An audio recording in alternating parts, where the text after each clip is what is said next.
नमस्कार दोस्तों, भगवान धन्वंतरी ने उपचार की एक भिन्न पद्धति प्रदान की जिसे कायाकल्प कहते हैं। यह कई प्रकार का होता है। कायाकल्प का अर्थ है असाध्य रोगों या वृद्धावस्था से पीड़ित शरीर को नव जीवन प्रदान करना। इसका एक अर्थ यह भी है कि शरीर को नवीन शक्ति, स्फूर्ति तथा नवीन स्वास्थ्य प्रदान करना। योगी लोग कायाकल्प द्वारा 100 वर्षीय जीवन जीते थे। दुग्ध कायाकल्प द्वारा आपको इसे मात्र जिज्ञासा हेतु न पढ़कर इसे करना चाहिए और अपने मित्रों में भी इसका प्रचार करना चाहिए। किसी के स्वास्थ्य में मौलिक परिवर्तन लाने के लिए तथा असाध्य रोगों के प्रभावकारी उपचार हेतु हमें बहुत से कायाकल्पों का विवरण मिलता है। उन सब में सर्वश्रेष्ठ दुग्ध कल्प है। इसमें ताजा निकला गाय का दूध प्रयोग किया जाता है। इस कल्प से आपको अच्छा स्वास्थ्य और दीर्घायु प्राप्त होती है। हमारे प्राचीन ऋषियों ने इस कल्प का प्रयोग करके अपनी साधना को निरंतर करते रहने के लिए किया। दुग्ध कायाकल्प गाय और बकरी दोनों में से किसी एक का दूध प्रयोग में ले सकते हैं। कायाकल्प से सिरदर्द, ज्वर, क्षय और कब्ज में लाभ प्रदान होता है। यह आपको अच्छा स्वास्थ्य, यौवन तथा मुख पर तेज प्रदान करेगा। दुग्ध कल्प की विधि जानते हैं। ये 30 दिनों तक चलता है। यौन विषय में संपूर्ण संयम रखें। उत्तेजक भोज्य पदार्थ ना लें। सर्वाधिक अनुकूल समय शीत ऋतु के बाद तथा ग्रीष्म ऋतु के पूर्व है, इसलिए वसंत ऋतु विशेष रूप से अनुकूल है। इस कल्प को जब सूर्य उत्तरायण में हो और शुक्ल पक्ष हो तब प्रारंभ करना चाहिए। दुग्ध कायाकल्प की अवधि में विशेष सावधानी ये रखनी चाहिए कि इस समय शारीरिक व्यायाम तथा जिन कामों में शारीरिक श्रम करना पड़े वे ना करें। इसको प्रारंभ करने से पहले अपनी आंतों की शुद्धि किसी अच्छे विरेचक जैसे त्रिफला या शुद्ध हरित की चूर्ण से। इस उपचार में पहले दिन 540 ग्राम गाय का दूध लेना है।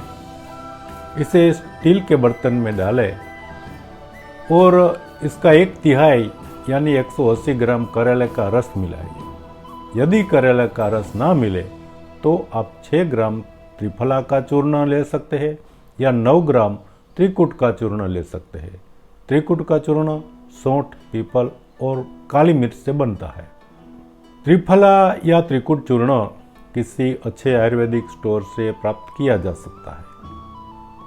रस या चूर्ण दूध में मिलाकर धीमी आंच पर गर्म करें।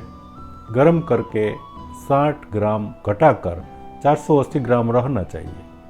अब इसे ठंडा होने दें। इसमें 12 ग्राम मिश्री मिलाए। पहले दिन यही दूध पीना है, अन्य कोई पदार्थ ना लें।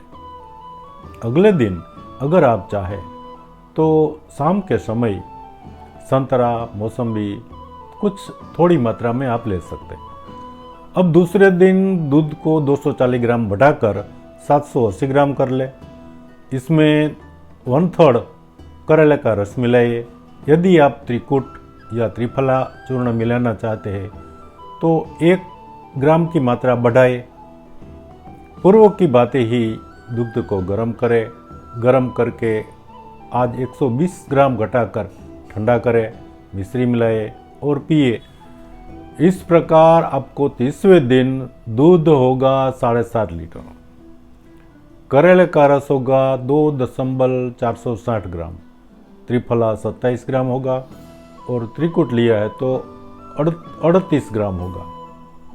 गरम करके 1.800 ग्राम घटाकर 5.700 ग्राम दिन भर सेवन करना है। आपको नित्य 240 ग्राम दूध बढ़ाना है। इसमें दूध की कुल मात्रा का 1/3 1/3 करेले का रस मिलाना है। त्रिफला अथवा त्रिकूट ले तो डेली 1 ग्राम बढ़ाना है। प्रत्येक 540 ग्राम दूध पर 60 ग्राम गर्म करके घटाना है, फिर पीना है। मिश्री आप स्वाद के अनुसार डाल सकते हैं। ये कल्प सुबह से शाम तक पूरा करना है। उपचार की अवधि में पूर्ण ब्रह्मचर्य का पालन करना चाहिए। इस समय शारीरिक तथा बौद्धिक श्रम से बचना चाहिए। रात में देर तक नहीं जागना चाहिए, कम बोलना चाहिए और बीच के अंतराल में संतरे या मौसमी का रस आप ले सकते हैं। में इस कल्प में भैंस का दूध प्रयोग नहीं किया जा सकता। यह कल्प असाध्य रोगों को दूर करता है। यह राज्यक्षमा यानी कि टीबी, बवासीर, रक्त की अशुद्धता आदि में बहुत लाभप्रद है। यदि आप स्थायी आरोग्यता चाहते हैं तो पूर्ण विश्वास के साथ निर्देशों का पालन करें। और अंत में कहने वाली बात यह है कि यह उपचार बहुत अधिक कठिन नहीं है। यह आश्चर्यजनक उपचार विधि कायाकल्प कहलाती है। विश्वास रखें और इसे स्वयं करें। इसमें न तो प्रारंभ में दूध की मात्रा बहुत कम होती है और न ही अंत में बहुत अधिक होती है। पूर्ण आस्था रखें। तो दोस्तों, यह थी दुग्ध कायाकल्प की दिव्य विधि।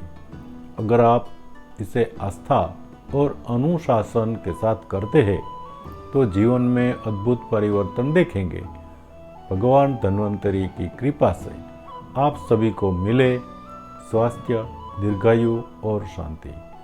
अगर वीडियो अच्छा लगा तो लाइक, शेयर और सब्सक्राइब करना ना भूलें। मिलते हैं अगले वीडियो में। धन्यवाद।